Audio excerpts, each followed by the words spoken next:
vós também desejais ir embora? Mas Simão Pedro respondeu a ele: Senhor, para que iremos? Tu tens as palavras de vida eterna. Sendo assim, nós temos crido e reconhecido que tu és o Cristo, o Filho de Deus vivo. Na semana de leu um trecho, um versículo, que eu quero nessa noite chamar a ponta do iceberg para a mensagem que eu vou pregar nessa noite. A Bíblia vai dizer ali em Naum que Jesus é bom e Ele conhece os que confiam nele. Mas apenas quando tudo vai bem? Será que só quando tudo vai bem? Ou quando tudo não vai bem na nossa vida? Quando nós olhamos para essa palavra, nós vemos que muitas pessoas hoje estão em cima do muro no que diz respeito a andar com Jesus. Eu digo que o grupo, aleluia, que tomou a decisão de ir embora, estava certo. Ou não? Estava. Porque com Deus, ou eu estou com Ele, ou eu não estou. E eu pergunto para a igreja nessa noite: o que nós entendemos em estar com Deus, andar com Deus? É andar na hora que eu quero, é no momento em que dá, é quando eu posso, ou é todos os dias da minha vida? Nós estamos vivendo um momento que os crentes, muitos, não estou dizendo todos, que por qualquer coisinha abandona a igreja, que por qualquer coisinha vai de um lado para o outro, que por qualquer coisinha, por qualquer motivo, aleluia, abandonam a Cristo. Porque hoje na igreja, se não falar de amor, se não falar de bênção, se não falar de vitória, se não falar de cura, parece que para os crentes não serve mais. Mas você quer expressão de amor maior que essa? Eu pergunto para os irmãos aqui nessa noite: Jesus não estava aqui pregando amor? Estava ou não estava? Quem acha que Jesus estava pregando amor aqui? Levanta a mão. Levanta a mão, quem acha? Vocês não têm coragem, né? Pois dentro desse texto ele estava pregando amor, porque ele estava dizendo: eu estou dando a vida para vocês. Você quer expressão de amor maior do que essa? Mas a Bíblia vai dizer que o povo não entendeu. Verdade. Jesus não estava ali pregando canibalismo. Jesus não estava pregando outra coisa a não ser que ele estava se doando, aleluia, em favor do seu povo. Mas mesmo assim, teve muitos que disseram para ele assim: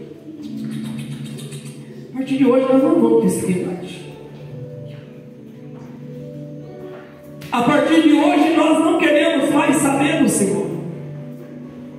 Pelo que eu entendo, que tem coisas que muitas vezes faz a pessoa afastar da igreja, por situações que acontecem dentro da igreja, que realmente é muito difícil a pessoa permanecer. Porém, naquele dia não foi por causa de Pedro, não foi por causa de João, não foi por causa de Tiago, não foi por causa de nenhum dos discípulos de Jesus, mas foram embora por causa da palavra que Jesus havia pregado. Eu tenho momentos na minha vida que eu fico pensando assim: Jesus, o que nós, pregadores dessa última geração, vamos pregar? Porque não se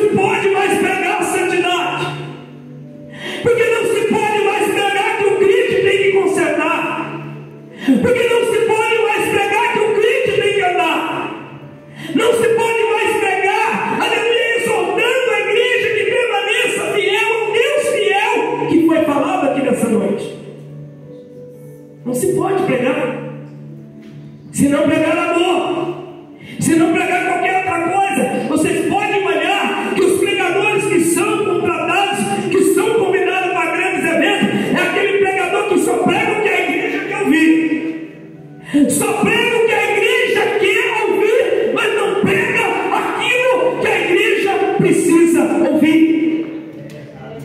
Eu imagino que naquele dia, meus amados e queridos irmãos, vocês vão ver que lá no início dessa palavra, Jesus tinha saído de um determinado lugar, entrado no barco e ido para o outro lado. E de repente aquela multidão olhou e falou assim: cadê Jesus? Ele estava aqui agora mesmo. Por quê? Porque eles tinham comido o pão que Jesus havia multiplicado, a barriguinha estava cheia. E Jesus entra no barco e vai para o outro lado. E quando chega lá, presbítero número 7, aquela multidão chegou logo em seguida. Aleluia! Quando eles chegam, pergunta para Jesus assim: olha assim, como é que o Senhor chegou aqui? E se for ver a resposta que Jesus deu, não tinha nada a ver com a pergunta que foi feita. Jesus chega e fala assim: ó, vocês trabalhem pela comida, aleluia, que merece. Mas eu quero dizer para vocês: não trabalhem por causa dessa comida, trabalhem por aquilo que é eterno. Aí você vai perguntar para mim: pastor, mas eu não posso trabalhar mais para sustentar minha família? Pode. Mas eu quero perguntar: e o teu trabalho que Deus colocou na tua mão? E o trabalho que Deus colocou nas nossas mãos, o que é que nós estamos fazendo? E o tempo que Deus estipulou para nós servirmos a Ele, aleluia, o que é que nós estamos fazendo? E a situação ficou tão complicada, aleluia, que Jesus, louvado seja o nome do Senhor, ele vai conversando com os discípulos. Eu acredito que naquele dia muita gente chegou naquele culto porque foi numa sinagoga. Hoje ele vai dar aquele sermão maravilhoso e logo depois ele vai multiplicar o pão e o peixe de novo. Nós vamos sair daqui da barriguinha cheia. Mas Jesus naquele dia falou: hoje eu vou mudar o cardápio. Hoje eu vou mudar o cardápio. E tem momento na nossa vida que Jesus precisa mudar o cardápio espiritual da nossa vida. Você pode dar glória a Deus nessa noite por isso? Tem momento na nossa vida que Ele precisa mudar o cardápio. Tem momento que não pode ser melzinho na chupeta. Tem momento que não pode ser coisa suave. Porque senão, irmão, a gente acomoda. A gente acomoda. Se existe coisa fácil, aleluia, para a vida do crente, é ele se acomodar. Eu vou dizer para você: logo depois, aleluia, que Israel atravessou o mar vermelho, a Bíblia diz que quando Moisés subiu ao monte para receber as tábuas da lei, o povo fez um bezerro de ouro, aleluia, e ali fizeram uma grande festa. E a Bíblia diz que comeram, beberam, folgaram e pecaram, porque se existe uma coisa que satisfaz, aleluia, a nossa carne, aleluia, é quando a gente pode fazer isso. Mas a Bíblia diz assim: anda em espírito e você não vai cumprir as concupiscências da carne. Outro dia desse eu ouvi uma palavra aqui que me incomodou. E eu fui para casa, eu perdi o sono. E quando foi 2 horas da manhã, eu estava de joelho dobrado. Eu falei para Deus assim: Pai, eu quero ser um pregador da Tua palavra que prega amor. Eu quero pregar salvação. Eu quero pregar misericórdia. Mas me ajuda a ser um pregador, aleluia, que seja segundo o Teu coração e não a vontade dos homens. Sabe o que Deus me respondeu? O dia que você pregar aquilo que satisfaz a carne do homem, você será como Araão, que faz um bezerro de ouro. E o bezerro não é Deus. O bezerro não fala. O bezerro não ouve. O bezerro não enxerga. E o bezerro faz o que vocês nem sabem. Araão foi um culpado, aleluia, de morrer 3.000 pessoas naquele acampamento. Pensa bem, olha para essa igreja quantas almas tem. Imagina aqui uma igreja com 3.000 pessoas. Araão foi o culpado de apregoar no meio do arraial e fazer um bezerro, e por causa daquele bezerro morreu 3.000 crentes. E será que isso não está acontecendo no dia de hoje, igreja? A Bíblia diz que vai chegar um tempo que andarão vagabundos de um lado para o outro,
Porque sabe, tem um momento em que Deus não dá uma palavra que ele divide opiniões.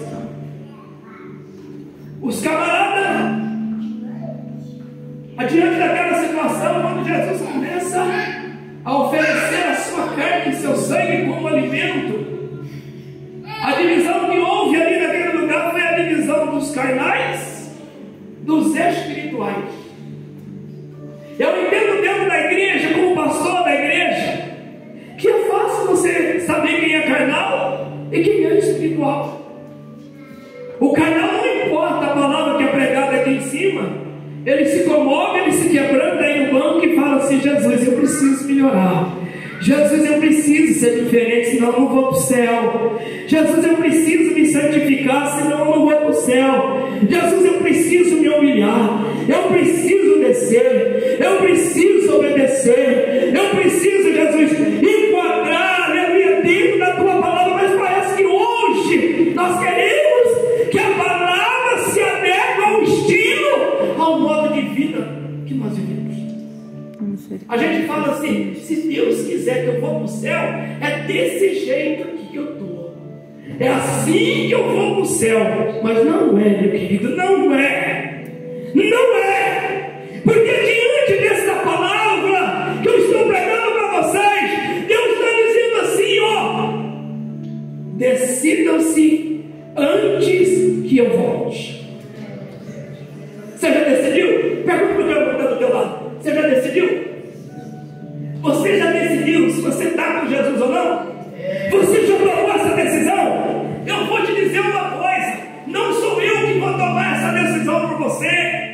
Não é a minha esposa, não é os obreiros daqui, aleluia, do púlpito, que vai tomar essa decisão para você.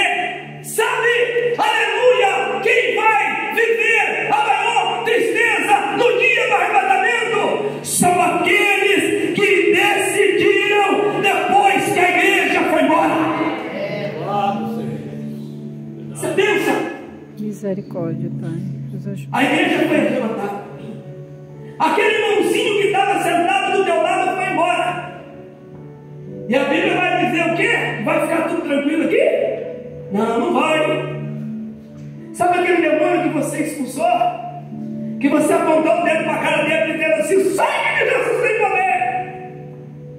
Ele vai descer aqui na terra e vai te dizer o seguinte: aquele dia você me expulsou, e agora? Você ficou? Você não foi? Aquele dia você me expulsou, e agora você ficou. Louvado seja o nome do Senhor. Essa é a dura realidade que nós temos que viver agora, igreja. Essa é a dura realidade que eu e você temos que viver, aleluia, nesse tempo. Porque céu não é brincadeira, e inferno também não. O inimigo da nossa alma não brinca de ser inimigo, nem Deus brinca de ser Deus.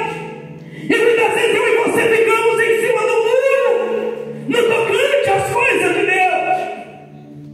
E quando Jesus lança uma palavra, porque Jesus sabia os que criam nele.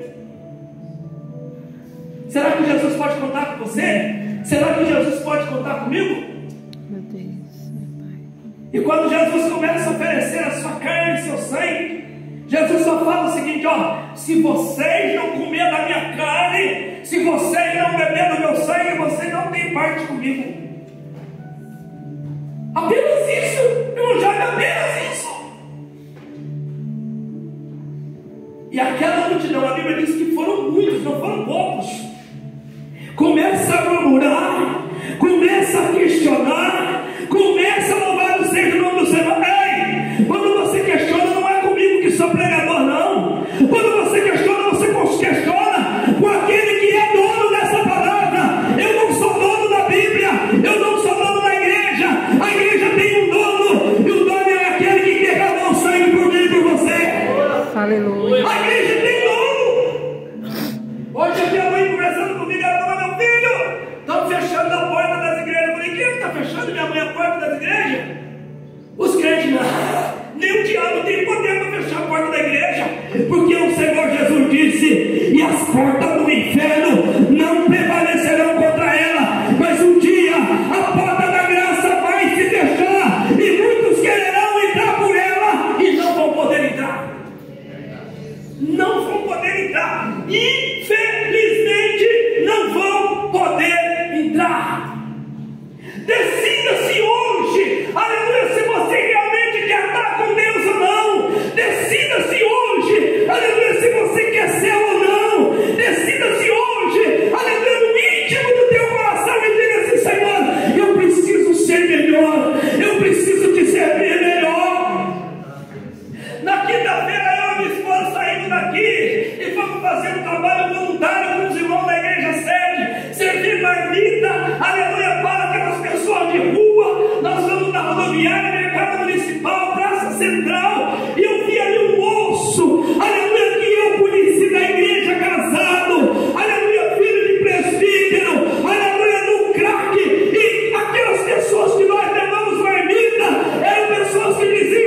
para isso, igreja. Aleluia. Deus te chamou para isso. Deus te chamou para isso. É bem verdade que muitas vezes não foi somente, aleluia, aqueles que foram embora que achou que aquela palavra era dura, irmão Denise. E Jesus ele já olha para os 12 e fala assim: escuta, vocês também querem ir embora? Vocês também querem ir embora?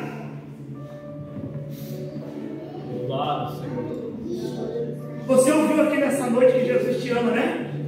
Você cantou aqui nessa noite que Jesus te ama, mas eu vou te dar uma.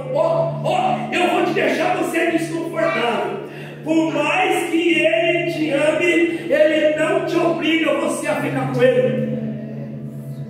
Ele não me obriga, Ele não me obrigou a vir para Campestre. Eu vim, aleluia, por amor a Ele, porque morreu por mim na cruz do Calvário.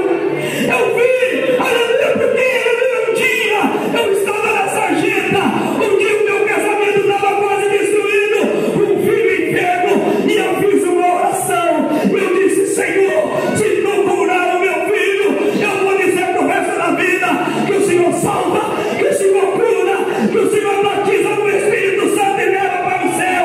Ei, lembra da promessa que você fez ao teu Deus, lembra da promessa que você fez a Ele, firme-se na promessa, na aliança que você fez com Ele. Domingo meu filho vai estar aqui louvando a Deus. Eu esperava muito por esse dia. E ele se separou de mim e falou: pai, domingo eu vou cultuar com o Senhor aí em Campestre. O meu coração quase saltou pela boca. Aleluia, louvado seja o nome do Senhor.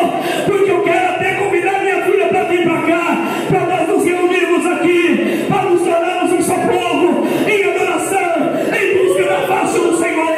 Aquele que, por amor a nós, Ele entregou o melhor que tinha no céu. Ele entregou o seu filho Jesus naquela morte terrível. Você não tem coragem de entregar o teu filho, mas Ele entregou o seu filho amado ao ponto de Jesus expirar na cruz e dizer: meu pai, por que me desamparaste? Mas Deus está mandando você tomar uma decisão hoje. Deus não está mandando você tomar a decisão amanhã, não, porque amanhã pode ser tarde demais. Jesus olha para os 12 e diz para eles: vocês querem ir embora, mas sempre tem alguém no meio, aleluia, que enxerga as coisas de maneira diferente. Sempre tem, no meio de uma família, no meio da igreja, no meio dos 12, no meio de um povo, tem sempre aquele que tem a visão diferenciada das coisas de Deus, tem sempre aquele que tem a sensibilidade do Espírito Santo de compreender as coisas espirituais, tem sempre aquele que olha e fala: o negócio está difícil, mas Deus está nesse negócio, o negócio está complicado, mas Deus está nesse negócio, a coisa parece que não anda, mas Deus está nesse negócio, porque Deus é fiel, porque Deus nos chamou, porque Deus nos escolheu, porque Deus está conosco todos os dias. Pedro, ele olha agora e fala assim: para quem nós iremos? Jesus não está falando, Pedro não está falando de lugar, Pedro não está falando de direção, Pedro está falando para quem? Ele está falando de uma pessoa. E lá naquela época tinha muitas autoridades, tinha sacerdote, tinha fariseu, tinha doutor da lei. Aleluia, Pedro estava dizendo: por mais difícil e duro que seja a palavra, é palavra de vida eterna, é palavra que salva, é palavra que cura, é palavra que liberta.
Aleluia, louvado e agradecido seja o nome do Senhor. Pai Santo, Deus. Só Ele tem palavra de vida eterna.